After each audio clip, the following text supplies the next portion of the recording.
Hello friends, welcome to my channel maths with Akanksha Mathur. आज हम पढ़ेंगे क्लास 9th का चैप्टर 14 स्टैटिस्टिक्स।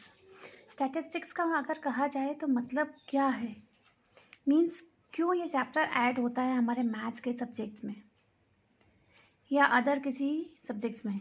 स्टैटिस्टिक्स किसके उसमें आता है? जो हम रोज़ चीज़ें देखते हैं कि हमारे देश की पॉपुलेशन ऐसी है या यूएस की पॉपुलेशन ऐसी है, इतनी है।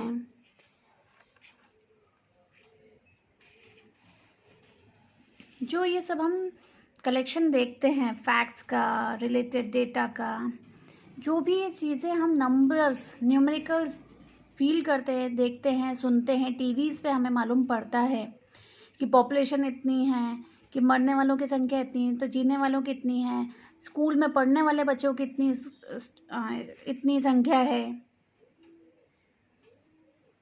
हमारे चुनाव में जब कोई जीतता है तो इतने वोटों से जीता है, इतने से हारा, ये सब क्या है? डेटाज है। तो ये जो डेटा जब ये कलेक्ट किया जाता है, जिसके अंतर्गत इनका पूरा सिलेक्शन होता है, जो ये मैथ्स की जो ब्रांच कहलाती है, उसको कहते हैं statistics.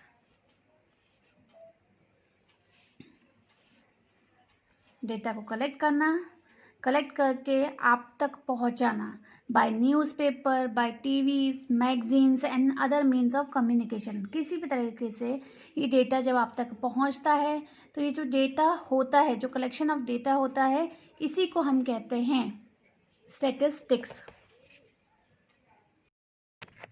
Collection of data, height of 20 students of your class, this is also data जो हम कलेक्ट करते हैं। Number of absent in each day in your class for a month, एक महीने में कितना बार आप absent हुए। Number of members in the families of your classmates, आपके क्लासमेट्स की फैमिलीज में कितने मेंबर्स हैं।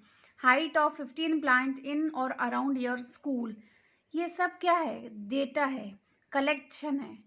इसी को हम इन चैप्टर्स में, स्टैटिस्टिक्स के चैप्टर में रीड करते हैं कि ये डेटा किस तरह से बनता है, किस तरह से होता है। इसके दो फॉर्म होते हैं, अनग्रुप्ड फ्रीक्वेंसी डिस्ट्रीब्यूशन टेबल के थ्रू बनता है ये, और ग्रुप्ड फ्रीक्वेंसी डिस्ट्रीब्यूशन टेबल के थ्रू।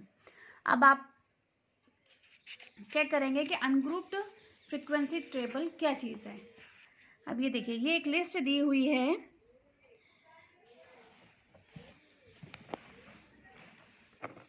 यहाँ पर देखिए एक लिस्ट, एक क्वेश्चन है, example number 2, consider the marks obtain out of 100 marks bye 30 student. ये 30 स्टूडेंट्स के मार्क्स आए, ये आपको दिया हुआ है। अब इस तरह से अगर हम 30 स्टूडेंट्स का फाइंड आउट करने जाएँ तो हमें प्रॉब्लम हो जाती है, हम नहीं समझ पाते भाई कैसे। अगर मैं आपसे पूछूँ 10 मार्क्स कितने स्टूडेंट्स के आए, 20 मार्क्स कितने स्टूडेंट्स के आए, तो आपको क्या करना पड़ेगा? 10 मार्क्स के आगे फिर काउंट करना पड़ेगा। यहाँ पर देखिए ये एक है,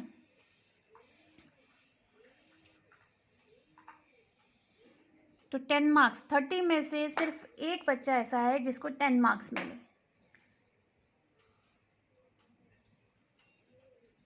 इसको हमने फ्रीक्वेंसी डिस्ट्रीब्यूशन टेबल पे बना दिया। फ्रीक्वेंसी मीन्स 10 मार्क्स कितने बच्चे लेके आए? एक बच्चे, तो it is called frequency. 20 marks कितने स्टूडेंट्स लेके आए? 1, 36, 3, 44।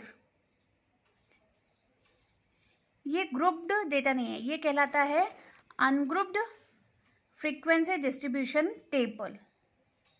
अनग्रुप्ड इसलिए कि हाँ भाई, जिसके 10 आए वो लिख दिया, 36 आए उसका नंबर लिख दिया, 46 आए उसका नंबर लिख दिया। ग्रुप्ड मीन्स क्या होता है?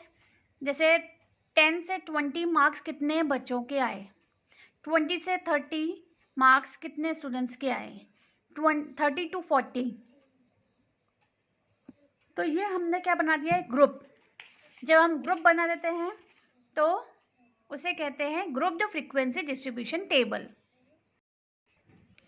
देखिए इस क्वेश्चन में क्या किया, ये एक फिक्स्ड पेयर बना दिया भाई। 20 से 29 की बात हो रही है, 30 से 39 की बात हो रही है, 40 से 49।